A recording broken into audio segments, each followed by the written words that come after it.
Olá a todos, sejam bem-vindos. Hoje estamos recebendo Kaveh Afrasiabi, um cientista político iraniano-americano, especialista em políticas externas e nucleares do Irã, além de autor de 35 livros publicados por editoras de prestígio. Além disso, vale mencionar que ele também foi assessor do programa nuclear do Irã, então é realmente um currículo impressionante. Bem-vindo ao programa. Muito obrigado. Maravilha estar a receber. Queria abordar alguns dos seus livros, porque os temas, ao longo dos anos, são especialmente relevantes agora. Mas achei que um bom ponto de partida seria obter uma visão geral da política externa do Irã. Quando eu ensinava estratégia de segurança, sempre destacava para meus alunos a importância de se colocar no lugar do outro lado. É algo que não fazemos muito hoje em dia. Sempre perguntamos o que queremos dos nossos adversários, mas nunca consideramos o que eles podem precisar para sua própria segurança. Se você quer reduzir a competição por segurança, essa é uma questão importante que muitas vezes negligenciamos. Então, se olharmos para a estratégia de segurança do Irã, o que é fundamental para o Irã? Talvez não tanto em relação a Israel, mas pelo menos em relação aos Estados Unidos. O país costuma ser mais fraco militar e economicamente. Para um país como o Irã, que está sob imensa pressão e ameaças dos Estados Unidos, o que isso significa em termos de estratégia de segurança iraniana?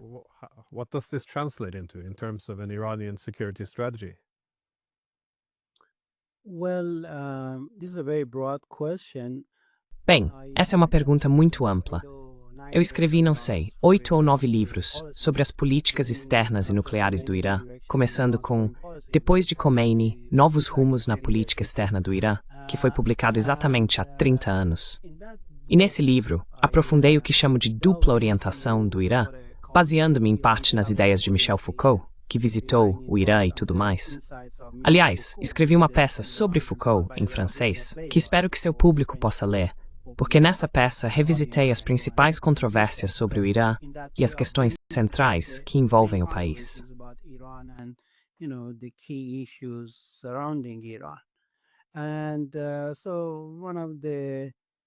E assim, um dos termos-chave que emprestei de Foucault foi o termo cameralismo, que se refere ao conjunto de instituições e normas das quais o Estado depende e utiliza para se reproduzir. Aqui, no contexto da Revolução Histórica de 1979, que derrubou o Estado cliente dos Estados, o regime do Shah, observamos uma dupla orientação no sistema pós-revolucionário, um entrelaçamento da razão de Estado com a razão da Revolução. As duas basicamente correm em paralelo, interagem entre si, mas também entram em choque, levando a momentos de tensão entre a ideologia religiosa e os interesses nacionais do Irã.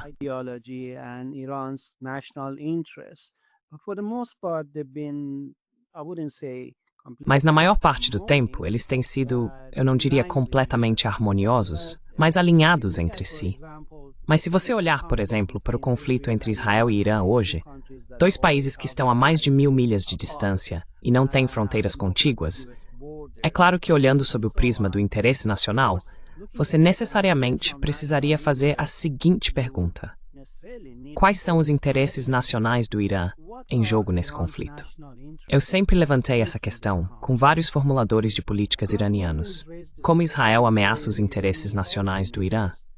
E realmente nunca ouvi uma resposta satisfatória, porque na maioria das vezes, eles simplesmente dizem que é uma linha vermelha.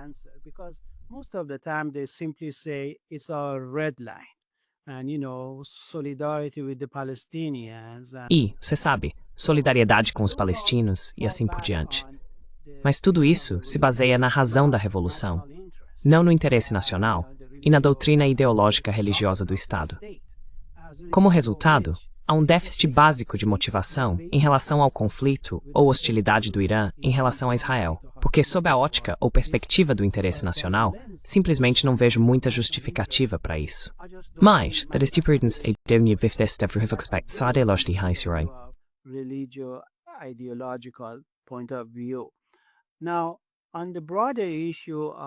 Agora, sobre a questão mais ampla da hostilidade entre os Estados Unidos e o Irã, bem, isso também está conectado a isso, porque o Irã surgiu basicamente como uma revolução do terceiro mundo e manteve sua autonomia em relação a potências estrangeiras.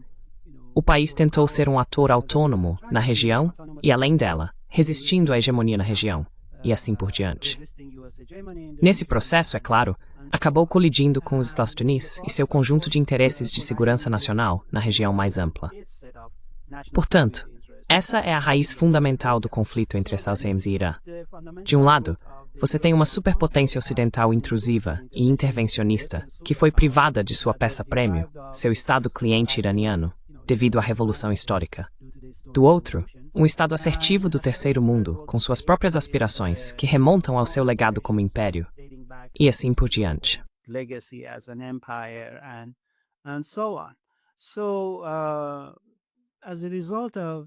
Como resultado desses interesses conflitantes, testemunhamos cerca de 46 anos de tensão e conflito entre essas potências, que agora culminaram nesse ataque não provocado e na invasão do Irã, pois também houve uma incursão terrestre no Irã. Israel enviou muitas unidades de comando para o Irã e matou muitos oficiais militares, cientistas e até políticos. Em cumplicidade com os Estados Unidos, recentemente, os israelenses agradeceram a CIA por seu papel fundamental nessa operação. Portanto, há muito que não sabemos sobre esse conflito, mas podemos dar como certo que houve uma grande sinergia operacional e cooperação entre os Estados Unidos e Israel.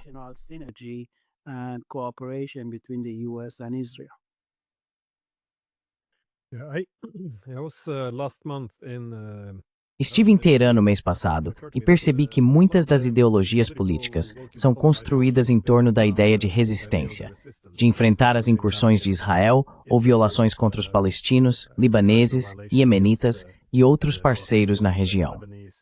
Mas dado esse foco tão forte, fiquei me perguntando o que aconteceria se tudo isso acabasse amanhã, já que grande parte do pensamento político está organizado em torno disso. Fiquei curioso. Se isso não estiver devidamente ligado a interesses mais amplos e claros, existe uma certa dependência em resistir ao papel de Israel na região?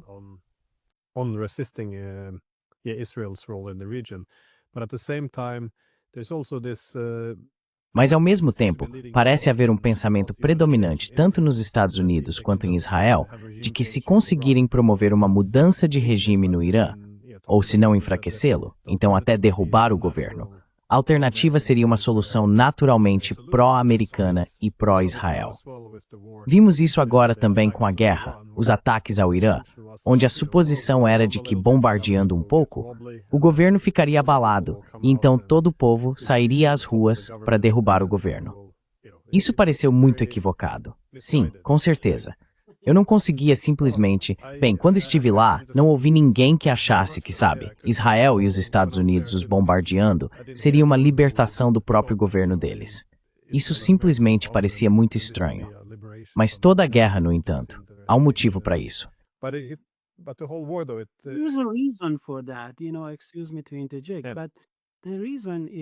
Desculpe-me por interromper, mas o motivo é que existe uma constante e interminável demonização do Irã, como resultado da qual não há uma avaliação ou análise objetiva do que está acontecendo no Irã. Assim, o outro lado cai nessa imagem muito binária e maniqueísta do Irã, como se houvesse uma enorme divisão entre o governo e a população. Mas isso não é necessariamente o caso. Você já esteve no Irã e sabe muito bem que o governo tem uma base popular como resultado de suas políticas populistas. Metade do seu orçamento vai para gastos sociais, subsídios para alimentos, combustível, moradia e assim por diante.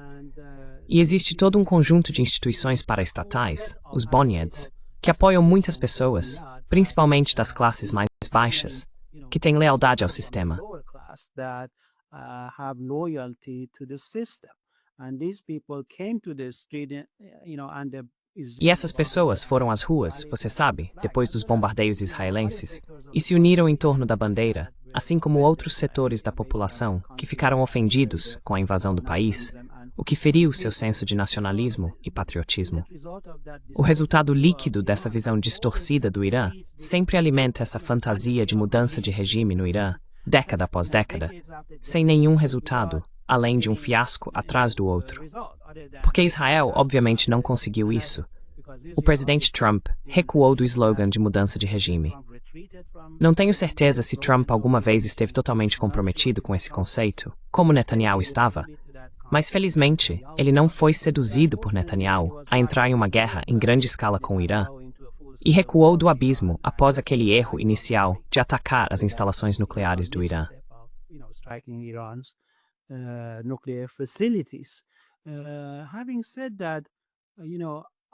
Dito isso, acho que há um elemento de comprometimento excessivo com essas questões extraterritoriais por parte do governo iraniano, especialmente com a causa palestina, mais do que todos os outros 22 estados árabes e qualquer outro estado da região. Como resultado, há um sentimento crescente de ressentimento entre muitos iranianos de que os interesses nacionais do Irã estão sendo sacrificados em nome desse comprometimento excessivo com outras causas. Minha impressão é que quando a poeira baixar e as pessoas começarem a fazer perguntas importantes, como por que estamos lutando contra Israel e assim por diante, pode haver um movimento no Irã para dissociar o país desse tipo de comportamento fora de suas fronteiras, o que resulta em um comprometimento excessivo e muito custoso com causas que não são os interesses nacionais centrais e estritos do Irã.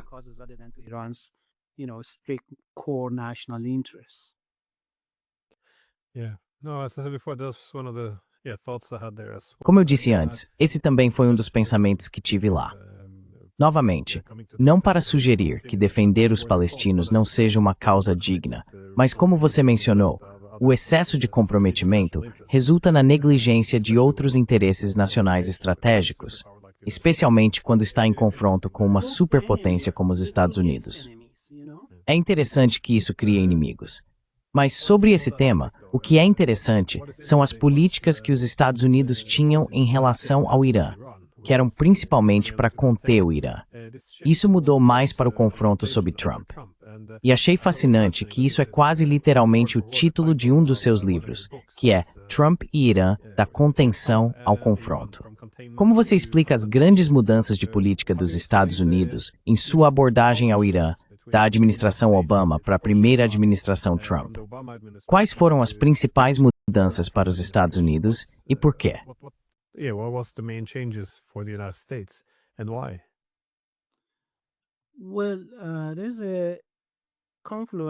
Bem, há uma confluência de fatores que entram em jogo ao responder à sua pergunta. Claro, a orientação política e, você sabe, a divisão faccional entre democratas e republicanos. Obama realmente não tinha, sabe, uma perspectiva estratégica sobre o Irã. Ele tinha uma visão ad hoc de fazer um acordo nuclear sem estendê-la à normalização das relações com o Irã. E isso também foi ingênuo, porque a questão nuclear está organicamente interligada a uma série de outras questões, como a segurança nacional do Irã e assim por diante. Portanto, compartimentalizar e tratar esses temas como questões isoladas, sem uma abordagem mais holística, é contraproducente, como já foi comprovado na prática.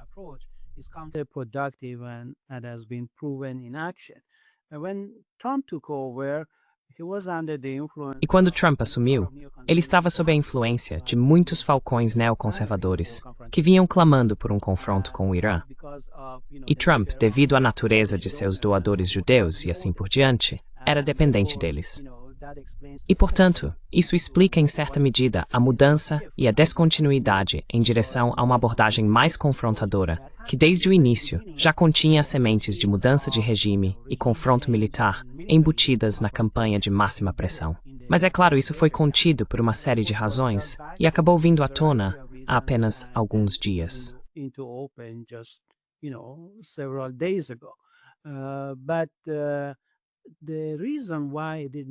Mas o motivo pelo qual isso não culminou em uma guerra em grande escala é algo que deve ser analisado em termos da capacidade de dissuasão do Irã, sua habilidade de infligir danos severos aos seus adversários, assim como a própria orientação de Trump, sua aversão à guerra e a pressão de sua base doméstica, entre outros fatores.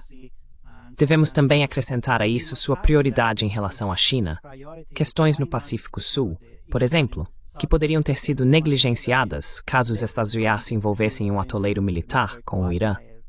Portanto, existem alguns limites estruturais, e essa guerra expôs os limites da capacidade de Israel de confiar em uma abordagem de força para a superpotência. Estamos vendo sinais de fissuras e desacordos abertos entre a Casa Branca e Tel Aviv que refletem certa desarmonia, uma falta de alinhamento entre seus respectivos interesses nacionais. A lack of fit between the respective national interests. But, sorry. Mas também, durante o governo Obama, foi quando eles assinaram o Plano de Ação Conjunto Global, ou JCPOA, também conhecido como o Acordo Nuclear. Por que Trump se afastou disso? Porque agora parece que Trump está tentando quase encontrar um acordo com o Irã, que exigiria um JCPOA mais alguma coisa, um acordo melhor, considerando que foi por isso que ele o rasgou para começo de conversa. Mas é claro, há muitas pessoas, eu incluído, que são muito céticas quanto à possibilidade de conseguir um acordo mais favorável.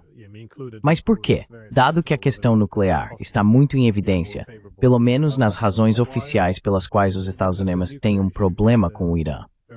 Pode-se argumentar que isso é mais uma fachada para um objetivo mais amplo de enfraquecer o Irã. Mas, de qualquer forma, a diplomacia tende a se concentrar na questão nuclear. Porque eles passaram desse extremo, de Obama disposto a assinar um acordo com os iranianos para Trump se afastando unilateralmente dele, e até pressionando os europeus a fazerem o mesmo.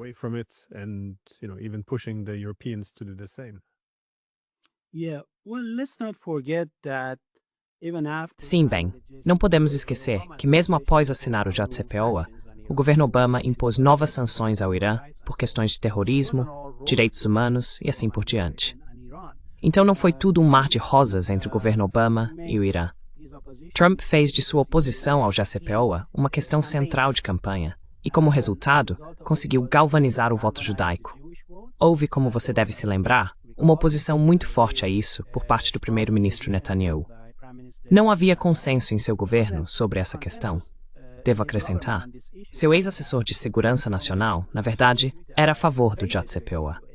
Mesmo assim, Netanyahu fez disso uma prioridade para tentar convencer os Estados Unidos de que esse era um mau acordo. Ele enfatizou as cláusulas de expiração e todo o resto, e basicamente conseguiu convencer Trump de que era um mau acordo, que não era do interesse dos Estados-Unidos, etc.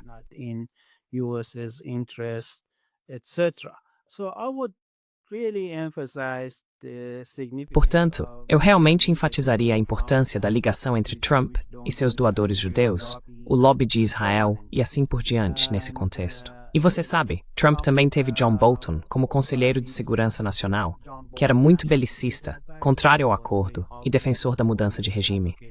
Na verdade, estive no mesmo programa que ele no Piers Morgan outro dia, quando Piers Morgan fez uma campanha difamatória, muito desumana e cruel contra mim. Só como um parêntese, você sabe, a situação da guerra hoje é tão complexa que o analista ou observador acaba se envolvendo no conflito, mesmo estando à margem.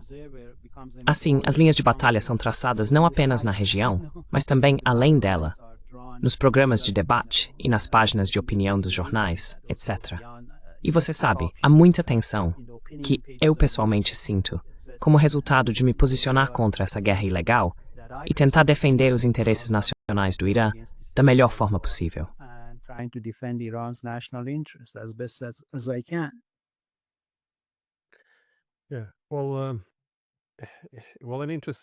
Bem, uma coisa interessante, no entanto, é que nós no Ocidente não costumamos mais definir o mundo como interesses em competição. Eu realmente acho que as estratégias derivam disso. Mas você mencionou que na mídia e nos programas de debate, sempre que falamos de conflitos com outros atores, não enquadramos o mundo como interesses em disputa, mas sim como valores em disputa. E é sempre valores bons contra valores ruins, para criar um conflito entre mocinhos e vilões. Então, quando se trata do Irã e seu conflito com Israel ou os Estados Unidos, isso sempre é apresentado como democracia liberal versus essa teocracia, que é extremamente autoritária e irracional. E acho que o ponto-chave que sempre é destacado é a discriminação ou quase escravização das mulheres.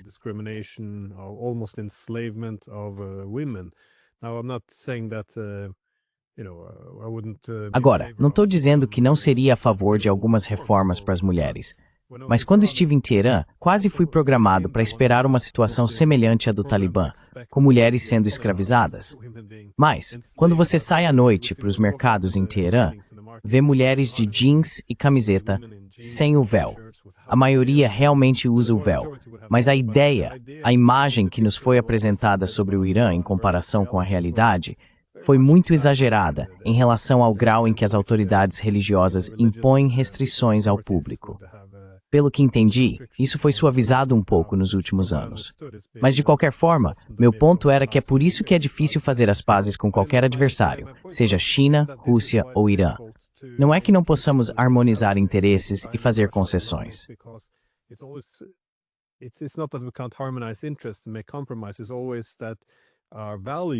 Sempre apresentam nossos valores como sendo diametralmente opostos. Então, qualquer tipo de compromisso é quase visto como apaziguamento. Ou seja, você não pode negociar ou encontrar um terreno comum com alguém que tem maus valores. Esse é sempre o argumento. Mas eu sempre achei que a força do Trump era que ele entrou nisso tudo sem se apegar a valores. Ele é muito pragmático, olha apenas para os interesses. Então eu pensei que ele teria mais flexibilidade na abordagem com outros países, inclusive o Irã. Novamente, ele foi o único líder estrangeiro, o único presidente dos Estados Unidos, que foi, por exemplo, capaz de visitar a Coreia do Norte. Porque, sabe, toda essa ideia de que você não pode conversar com seus oponentes, ele simplesmente descartou isso completamente. Mas mesmo assim, ele acabou adotando a postura mais agressiva em relação aos iranianos. Você acha que isso se deve às táticas de máxima pressão? Ou é só? Bem, acho que voltamos à questão dos doadores.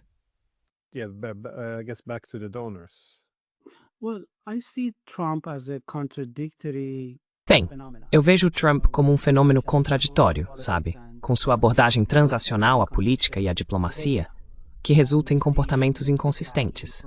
Vemos ele alternando entre uma postura muito confrontadora, belicista, lançando bombas em locais protegidos internacionalmente, o que poderia ter causado vazamentos de radiação e sérios riscos para a população e o meio ambiente, para alguém que diz amar o povo iraniano, sabe? Depois, a sua reviravolta repentina, pressionando Israel e agora falando em suspender todas as sanções ao Irã para ajudá-lo a se reconstruir, etc, etc. Mas eu realmente acho que a população média e o governo sempre operam em conjunto por causa do que o professor Chomsky chamou de fabricação do consentimento.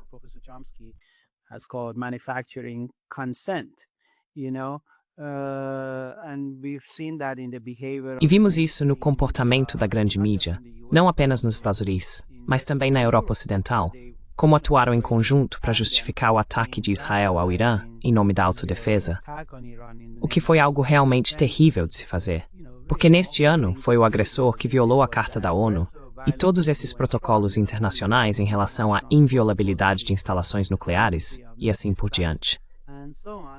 E mesmo assim, essa velha retórica da autodefesa ressurgiu na declaração do G7, e o presidente Macron se ridicularizou ao culpar a vítima em vez do agressor. Blaming the victim instead of the aggressor. And we see the net result of that Iran expelling. E vemos o resultado líquido disso. O Irã expulsando a AIEA e não dando ouvidos aos governos europeus, pelo menos por algum tempo.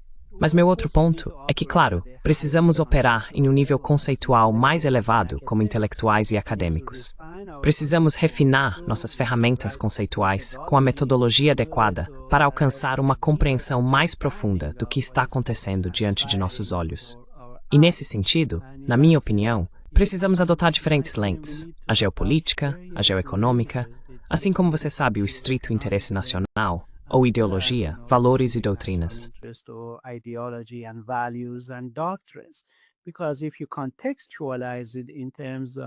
Porque se você contextualizar em termos de perspectivas geoestratégicas e interesses em jogo, é claro que o Irã faz parte do Sul Global, é membro da Organização de Cooperação de Xangai, membro dos BRICS, da União Econômica da Eurásia, e existe um acordo de livre comércio entre essa união e o Irã.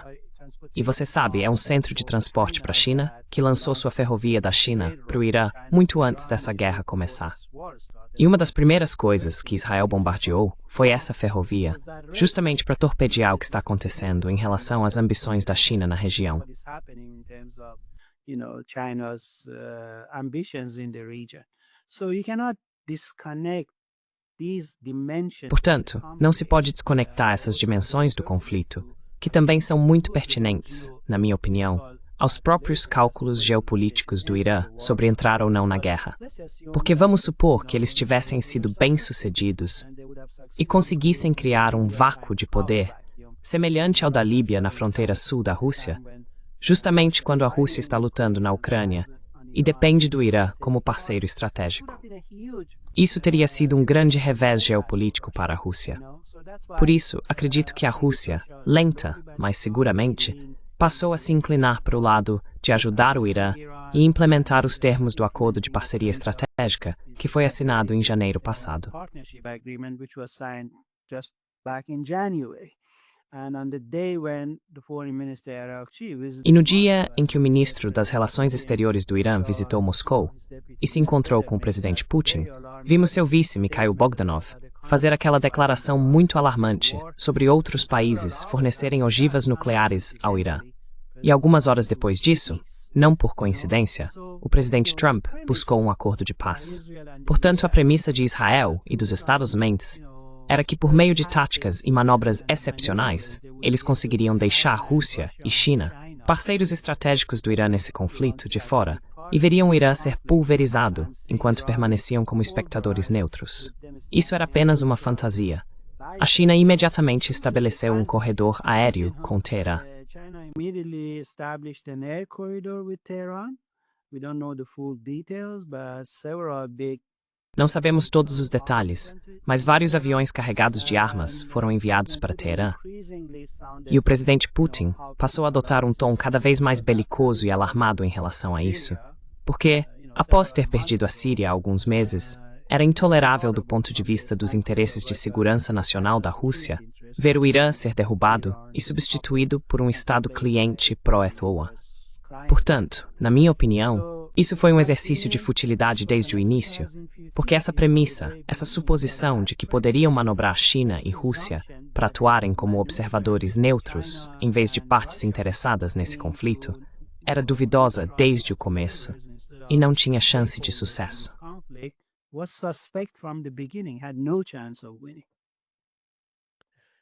Yeah, I see some other parallels. Sim, vejo alguns outros paralelos entre a Rússia e o Irã nesse sentido, porque na Europa houve desde o fim da Guerra Fria um desejo de novamente criar uma Europa sem os russos. Ou seja, essencialmente, uma Europa onde o maior país do continente não tem assento à mesa. Mas ainda assim queríamos que os russos seguissem as decisões tomadas por instituições das quais não fazem parte.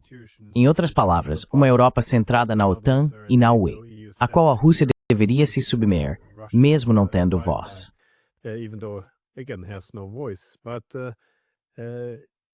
it looked as if, Mas parecia que muitas das políticas, inclusive na Ucrânia, tinham um propósito, muito parecido com a Guerra da Crimeia do século XIX, de empurrar a Rússia para a Ásia, dando-lhe menos influência e menos papel na Europa, mas ainda esperando que ela olhasse para o Ocidente em busca de liderança e como o único parceiro confiável.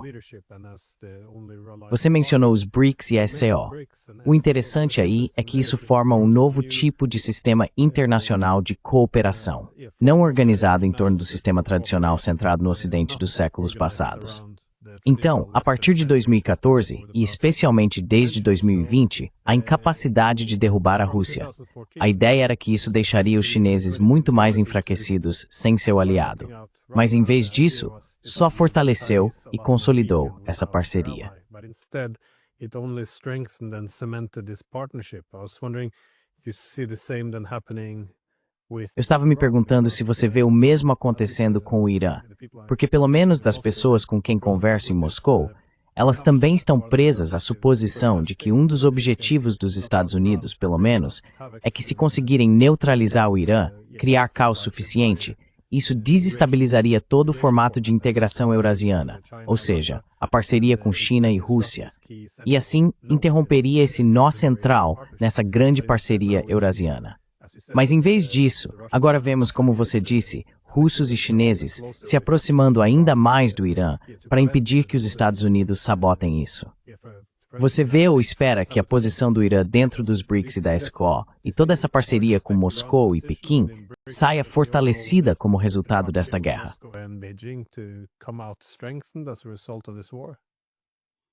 Definitely. And I really think that by the same token, Com certeza. E eu realmente acho que, da mesma forma, foi um erro estratégico da parte do Netanyahu tentar confundir seus objetivos nucleares limitados com a meta mais ambiciosa de mudança de regime, porque isso assustou Pequim e Moscou. Então eles perceberam a mudança nas táticas geopolíticas e entraram em ação. Portanto, suponha por um momento, hipoteticamente, que Netanyahu não tivesse feito isso e tivesse um objetivo de guerra mais limitado, ele teria sido mais bem-sucedido.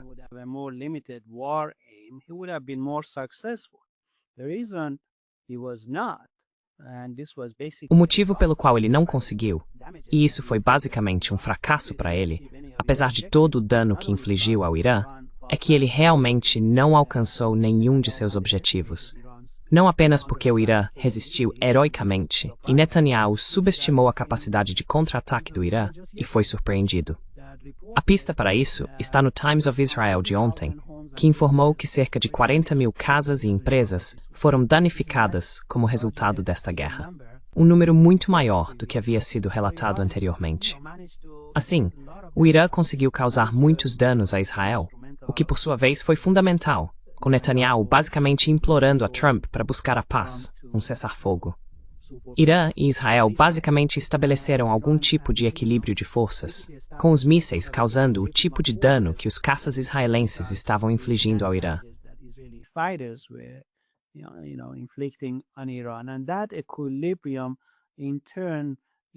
E esse equilíbrio, por sua vez, é um incentivo ou catalisador para o cessar-fogo. Porque se um dos lados tivesse uma vantagem desproporcional, como Israel achava que tinha no início da guerra, eu imagino que esse cessar-fogo seria muito mais frágil.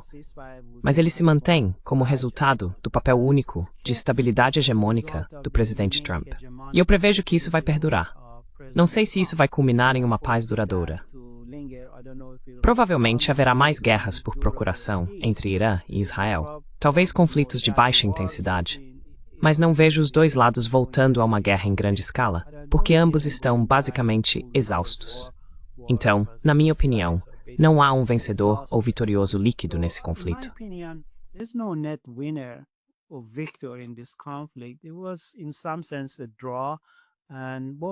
Foi, de certa forma, um empate. E, para ambos os lados, foi um jogo de perdedor contra perdedor, na minha opinião. De certa forma, o Irã, é claro, tem motivos ou espaço para comemorar porque resistiu ao ataque, revidou de forma heróica e derrotou os objetivos sinistros de mudança de regime e desmantelamento do programa nuclear iraniano. Nada disso aconteceu. Mas ir além disso e se declarar vencedor, à luz de todos os danos que vemos por todo o país e que levarão muito tempo para serem reconstruídos, é questionável. O Irã enfrenta sérios problemas econômicos e uma população que já estava muito descontente antes da guerra, com greves trabalhistas em alta e assim por diante.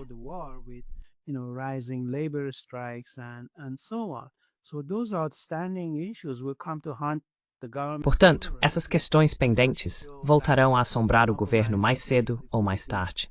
E ele precisa demonstrar sinais de compromisso e flexibilidade. Caso contrário, a campanha de máxima pressão será retomada e colocará o Irã sob uma pressão mortal. Isso não é do interesse do povo iraniano, que já sofreu tanto nas últimas semanas e precisa de um alívio significativo.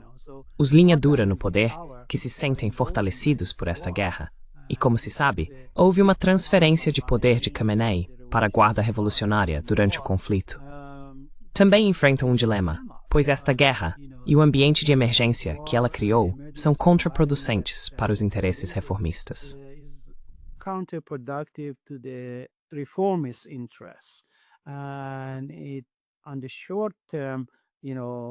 No curto prazo, você sabe, isso permite que os linha dura ditem a agenda.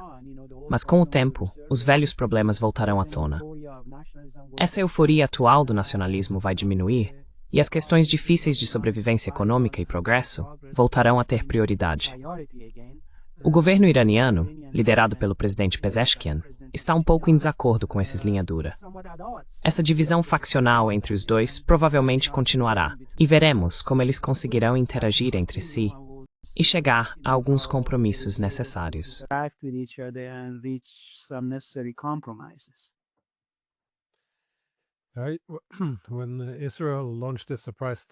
Quando Israel lançou um ataque surpresa contra o Irã, o principal argumento que surgiu foi que, se você se opõe ou critica, então você é anti-Israel ou até mesmo antissemita. Mas se você olhar para o resultado desse ataque, como você disse, com o Irã conseguindo se impor diante de Israel, ele sai de certa forma fortalecido e Israel parece muito mais fraco, especialmente em relação ao seu domo de ferro e defesas. Se a intenção era criar divisões dentro da sociedade iraniana, acho que isso na verdade trouxe mais unidade e também apoio ao governo. A posição de Netanyahu foi enfraquecida.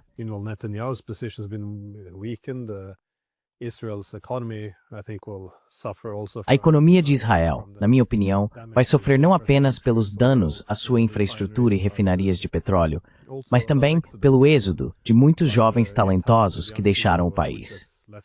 Claro, também podemos observar o declínio do controle de armas e do direito internacional. No geral, muitas vezes somos ensinados a pensar em termos de, sabe, você apoia este lado ou aquele. E então você tem que torcer como se fosse um jogo de futebol. É muito estranho. E é muito difícil convencer alguém de que essa guerra contra o Irã foi boa para Israel. Mas eu queria voltar à questão nuclear.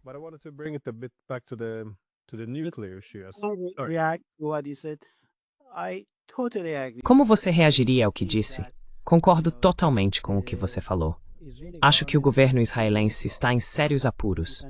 Netanyahu sobreviveu por apenas 2 votos, poucos dias antes do início da guerra. Então ele tem uma coalizão muito fraca. E as vozes de descontentamento que foram abafadas por causa da contingência da guerra voltarão a se manifestar. Perguntas difíceis serão feitas. Se a intenção de Israel era neutralizar a ameaça de um Irã nuclear, poderia ter feito isso de forma muito pacífica, pois o Irã já havia mostrado evidências de que estava disposto a enviar a maior parte de seu urânio enriquecido a 60% e permitir inspeções muito mais intrusivas, etc. Então Israel pagou um preço enorme, militarmente e de outras formas, com as baixas, civis e assim por diante. Para quê? O que ganhou com isso?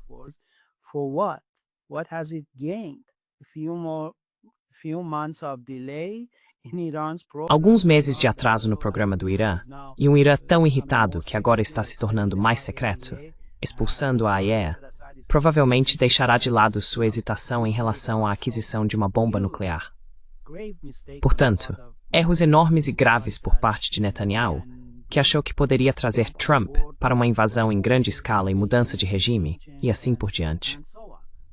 Então, sem ter alcançado nenhum de seus objetivos declarados, eu acho que a verdadeira crise, a crise política, está em Israel, não no Irã, onde as pessoas não estão, de repente, voltando a ser adoradores de Khamenei.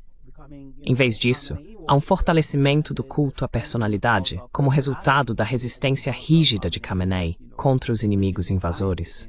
Até mesmo algumas classes médias seculares estão voltando a apoiar a liderança de Khamenei.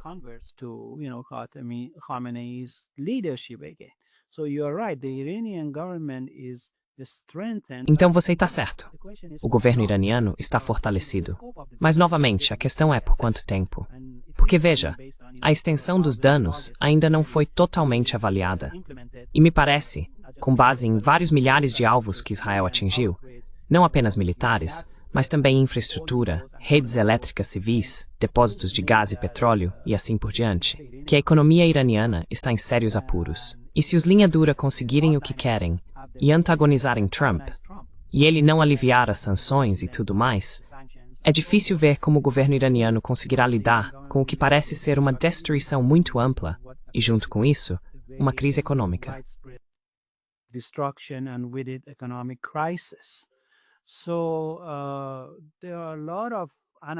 Então há muitas perguntas sem resposta. E você sabe, a situação de segurança também é muito precária, porque os iranianos prenderam cerca de 700 agentes da Mossad no Irã e executaram alguns. E isso mostra que as fronteiras do Irã são perfuradas, são penetráveis pelo adversário, e eles precisariam estar em estado de emergência, senão em estado de sítio, por um tempo, para estabelecer a segurança interna. E isso não combina com as aspirações democráticas das classes médias e afins. Mas esse estado de emergência provavelmente vai perdurar enquanto tivermos um cessar-fogo inconclusivo e a possibilidade de renovação do conflito entre os dois lados.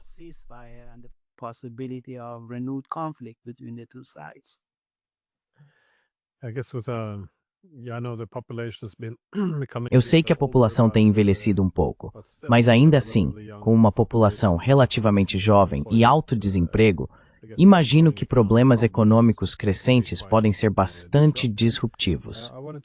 Mas eu queria te perguntar sobre o que aconteceu com a política dos Estados Unidos durante a guerra, porque inicialmente eles tentaram fingir que Israel estava agindo sozinho.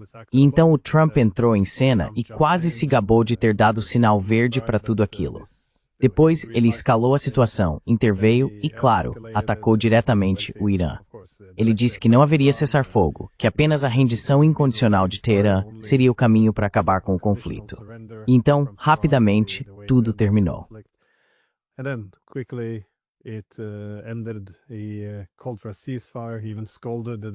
Ele pediu um cessar-fogo. Ele até repreendeu os israelenses por lançarem bombas demais antes do cessar-fogo. E agora declarou vitória e quer que tudo isso seja esquecido.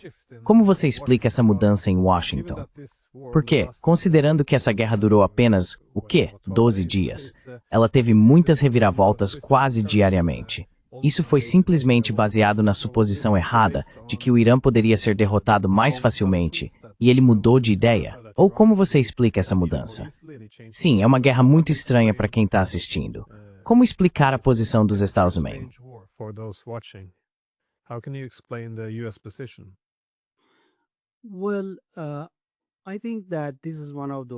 Bem, acho que este é um daqueles casos em que nossa conclusão precisa aguardar o passar do tempo e o surgimento de informações mais concretas sobre o que realmente aconteceu. Podemos, no entanto, fazer algumas suposições provisórias e tentativas sobre esse assunto.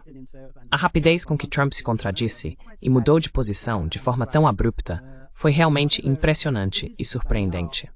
No entanto, já está um pouco claro que havia regras da diplomacia e sua utilidade como ferramenta de engano para servir de catalisador ao ataque surpresa de Israel ao Irã. E agora, sabemos que houve uma grande participação dos Estados Unidos, facilitando esse ataque com seu pessoal em Israel, o envolvimento da CIA e muito mais, que ainda não sabemos, mas que podemos presumir com segurança que faziam parte do quebra-cabeça.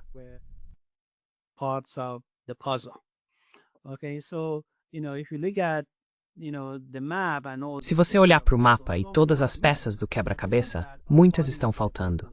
Mas as que estão se encaixando apontam todas para uma direção, que é a cumplicidade dos Estados Unidos e de Israel como parceiros no lançamento desse ataque.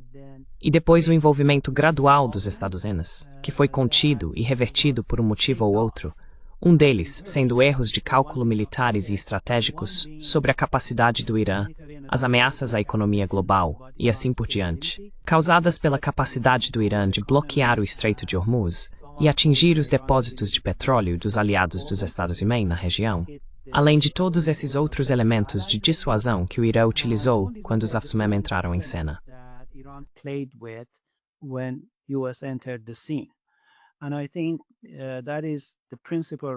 E eu acho que essa é a principal razão pela qual os Estados Unidos recuaram de um confronto em larga escala com o Irã. Não foi um ato de misericórdia ou uma mudança de coração do Trump, mas sim, sabe, um cálculo frio dos interesses estratégicos dos Estados Unidos e do alcance dos danos que poderiam ter sido causados aos seus ativos navais, devido aos mísseis antinavio do Irã, submarinos anões e outras capacidades navais. Isso se relaciona a um estudo de guerra realizado há vários anos, quase 10 anos atrás, que concluiu que, em caso de confronto entre os Estados Unidos e o Irã, no Golfo Pérsico, cerca de 16 navios de guerra americanos seriam afundados pelo Irã.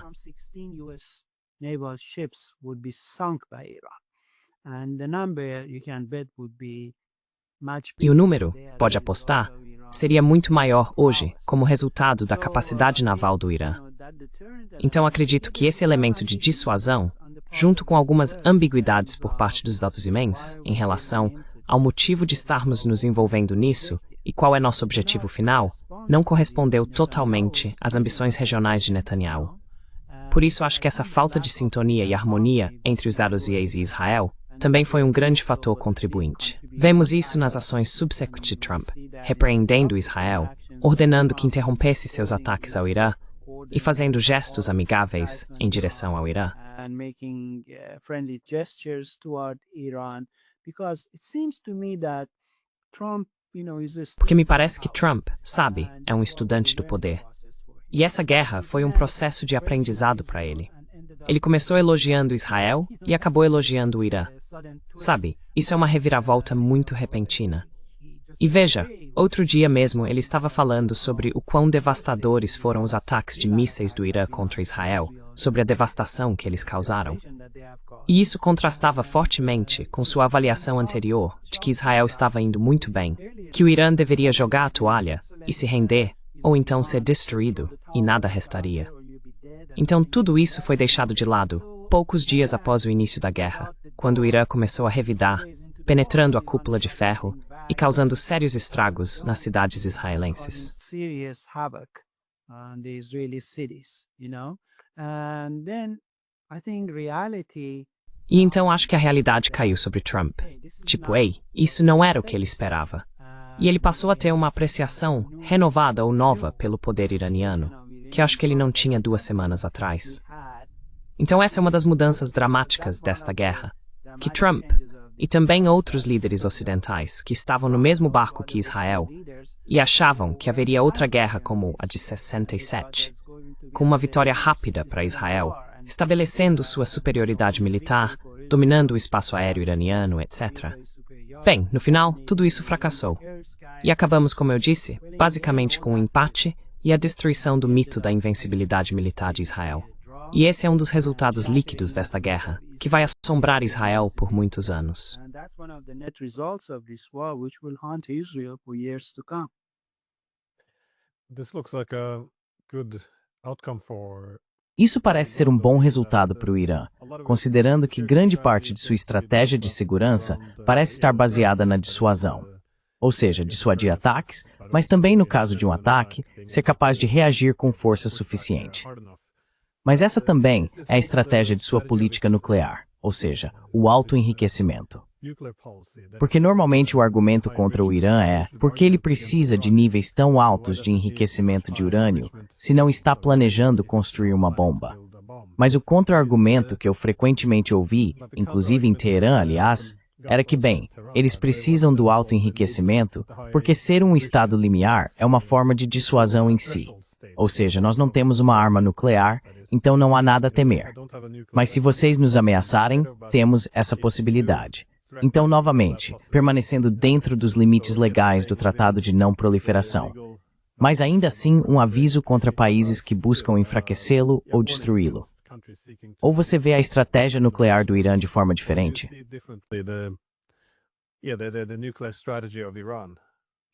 Well, I see it somewhat different, Bem, eu vejo isso de forma um pouco diferente. Você sabe, a explicação oficial iraniana tem sido que há alguns usos médicos para o enriquecimento a 60, para isótopos médicos e imagens, etc. Também acho que o Irã tinha em mente as negociações nucleares e queria usar o enriquecimento a 60% como uma forma de pressão para negociar o fim das sanções. Porque quanto maior a ameaça, maior a disposição do outro lado em ceder em alguns pontos. Então, do ponto de vista iraniano, isso era lógico e fazia sentido, apesar da enormidade das sanções dos Estados Unidos e do Ocidente sobre o país. Mas também havia, como você disse, essa outra dimensão em termos de poder nuclear latente, assim como o Japão ou o Brasil, por exemplo. Just like Japan or Brazil or whatever. And the Iranians toyed with that explicitly. E os iranianos brincaram com isso explicitamente, você sabe, por meio de vários ex-oficiais, o ex-ministro das Relações Exteriores Karazi e outros. O que para mim não foi muito sábio, porque o resultado final foi desproporcionalmente contrário aos interesses do Irã. Pessoalmente, sempre fui avesso a essa noção de que o Irã precisa contrabalançar Israel no campo nuclear. Sempre argumentei em meus livros e artigos que Israel é um estado fora da região. Não é realmente relevante para os interesses nacionais do Irã. E, na verdade, é contraproducente para o interesse nacional do Irã ficar constantemente cutucando Israel, provocando Israel e usando seus proxies para atacar Israel. Isso resulta, basicamente, em criar um inimigo poderoso para si mesmo. Então esse é um dos meus receios agora, que temos essa guerra infeliz entre os dois lados, que essa animosidade contra Israel está profundamente institucionalizada a longo prazo.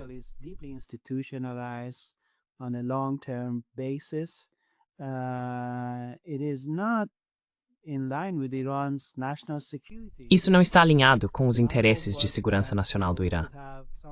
Minha esperança era que pudéssemos ter algum tipo de acordo nuclear, um desengajamento ou desvinculação gradual do Irã do conflito árabe-israelense, e a atenção do Irã voltada para sua região imediata. O Irã tem cerca de 15 vizinhos e quase vizinhos. Israel não é um deles. Priorizar a regionalização, o desenvolvimento econômico e o progresso deveria ser o foco. Infelizmente, isso foi eliminado como resultado deste conflito, que mais uma vez centraliza a importância de Israel na perspectiva de segurança nacional do Irã para os próximos anos. Portanto, esse é um desenvolvimento muito negativo que, na minha opinião, não se encaixa nos interesses nacionais básicos e fundamentais do Irã.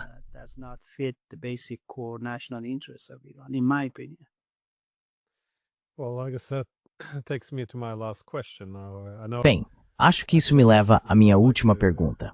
Sei que os acadêmicos não gostam de olhar para a bola de cristal e prever o futuro, mas o que você espera que aconteça agora? O que podemos esperar nas próximas semanas e meses?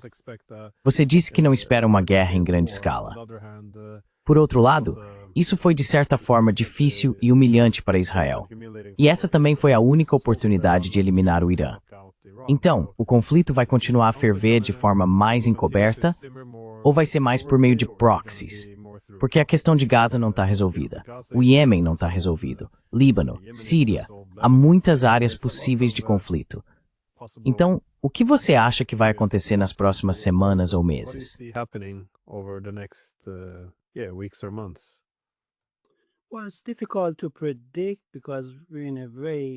Bem, é difícil prever, porque estamos em uma situação muito imprevisível e fluida, com camadas de complexidade que aumentam essa nuvem de incerteza. Se eu tiver que arriscar um palpite, diria que não veremos a retomada de um conflito aberto entre Irã e Israel tão cedo, nem veremos uma paz duradoura. Portanto, o atual status quo, muito frágil e espinhoso, provavelmente vai perdurar por algum tempo e deve se transformar em conflitos de menor escala por meio de, você sabe, proxies e operações especiais e assim por diante. Mas minha impressão é que ambos os países se esgotaram e vai levar algum tempo até que consigam se preparar para outra rodada de um conflito tão grande.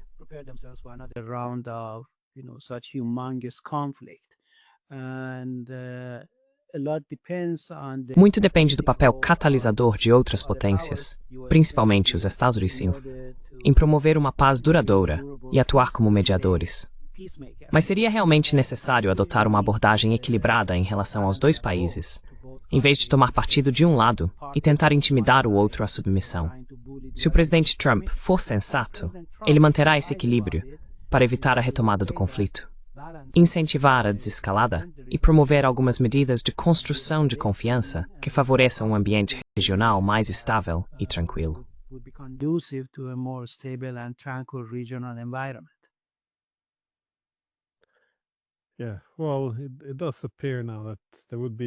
Sim, bem, parece agora que se ambos os países focarem em seus interesses nacionais, haveria um interesse mútuo em diminuir a tensão.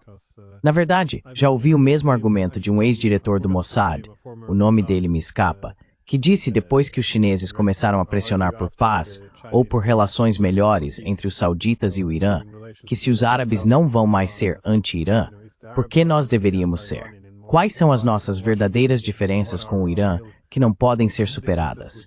Acho que se ambos os países parassem de se fixar um no outro e também evitassem esses conflitos por procuração, poderia haver alguma esperança ali.